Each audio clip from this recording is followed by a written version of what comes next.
নমস্কার, কেমন আছো সবাই? পাখি কিচেন ব্লগ চ্যানেলে আর একটি ব্লগে তোমাদের অনেক অনেক স্বাগত জানাই। আজ বানাবো বাঁধাকপির পকোড়া। আর এই বাঁধাকপির পকোড়া খেতে কিন্তু ভীষণ ভালো লাগে। তো সন্ধ্যার সময় যদি চায়ের সাথে বা মুড়ির সাথে যদি এই বাঁধাকপির পকোড়া থাকে তো মন্দ হয় না। তো চলো এই বাঁধাকপি পকোড়ার বানানোর জন্য এখানে নিয়েছি দেখো আতপ চাল আর নিয়েছি ডাল। ব্যাস এটাকে আমি পেস্ট করে নিব, কিন্তু ডালটাকে আমি ভিজিয়ে রাখিনি। তো তারপরে এখানে ভিজিয়ে রেখে ডালটাকে আর চালটাকে বেটে নিলাম, বেশ পাউডার হয়ে গেছে। আর এদিকে দেখো আমি পেঁয়াজ, বাঁধাকপি, কাঁচা লঙ্কা সব কিছু কিন্তু কেটে নিয়েছি। এবার বাঁধাকপিটাকে কেটে ভালো করে ধুয়ে কিন্তু জল ঝরিয়ে রেখেছি।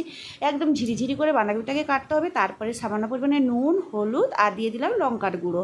ব্যাস ওই যে চাল আর ডালটাকে বেটে রেখেছিলাম গুঁড়ো করে, তো ওটাকে মিশিয়ে নিলাম। তারপরে এর মধ্যে দিয়ে দিয়েছি লঙ্কা আর পেঁয়াজ। তো এইগুলোকে দিয়ে দিলাম।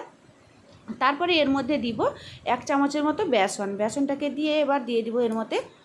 আর এই চালটা দেওয়ার কারণ হচ্ছে চালটা দিলে বেশ পকোড়াটা মুচমুচে হয়, খেতে ভালো লাগে। তো এর মধ্যে দিয়ে দিলাম আমি ওই গোলমরিচের গুঁড়ো। তো ব্যাস এইগুলো দিয়ে আর বাকি যা যা লাগবে চলো অল্প অল্প জল দিয়ে দিলাম। জলটাকে দিয়ে ভালো করে কিন্তু এটাকে ভালো করে মাখিয়ে নিলাম। ভালো করে মাখিয়ে নিয়েছি। তো এবার আমি কড়াই তো বসিয়ে দিয়েছি গ্যাসের মধ্যে, তেলও গরম হয়ে গেছে। ব্যাস একে একে ছোটো ছোটো করে দিয়ে বড়ার আকারে ভেজে নিলাম। তো এক পাশ তো হয়ে গেছে, তো একটা আমি নেড়ে দেখলাম এক পাশ হয়ে গেছে। তো এইভাবে সবগুলো বড়া কিন্তু এইভাবে কড়াইয়ের মধ্যে দিয়ে দিব। তো আমার ভিডিওটাকে কোথা থেকে দেখছো অবশ্যই কিন্তু কমেন্টে জানিও। তো ব্যাস এক পাশ পাল্টে নিয়েছি, আর এক পাশও সেমভাবে লাল লাল করে ভেজে নিব। এর মধ্যে কিন্তু আমি ফুড কালার দিইনি, এইভাবেই কিন্তু ভেজে নিলাম। তো তারপরে মনে হলো একটু ফুড কালার দিলে মনে হয় ভালো হতো। তো ব্যাস এগুলোকে আমি নামিয়ে নিলাম। আর আমার চ্যানেলে নতুন বন্ধু হয়ে থাকলে চ্যানেলটাকে সাবস্ক্রাইব করে পাশে থেকো। আর ফেসবুক পেজ থেকে দেখলে পেজটিকে ফলো করে দিও। তো আবার যে আমি ব্যাসটা ভাজছি দেখতে পাচ্ছ, এইগুলো কিন্তু আমি এইখানে দিয়েছি ফুড কালার। অল্প একটু ফুড কালার দেওয়ার কারণে বড়াগুলো দেখতে কিন্তু বেশ ভালো লাগছে। তো তাই জন্য ফুড কালারটা দিয়ে দিলাম।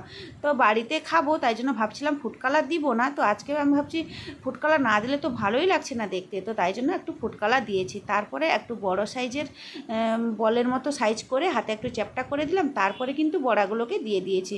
ব্যাস এক পাশ ভাজা হয়ে গেছে, এবার আমি এগুলোকে পাল্টে নিব। ব্যাস সেমভাবেও আর এক পাশ ভেজে নিলাম।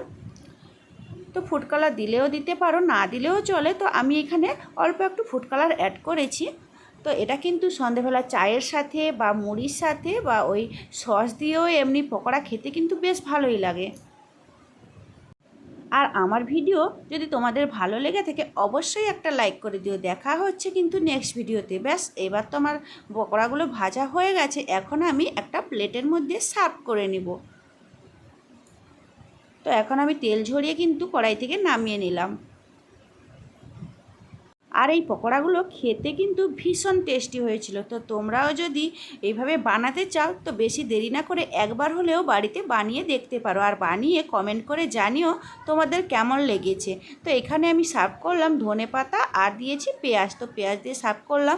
তো কেমন লাগছে কমেন্টে অবশ্যই জানিও। তো টাটা সবাইকে, সবাই খুব ভালো থেকো, সুস্থ থেকো, সাবধানে থেকো। দেখা হচ্ছে খুব শীঘ্রই নতুন একটি ব্লগে বা রেসিপিতে। টাটা সবাইকে।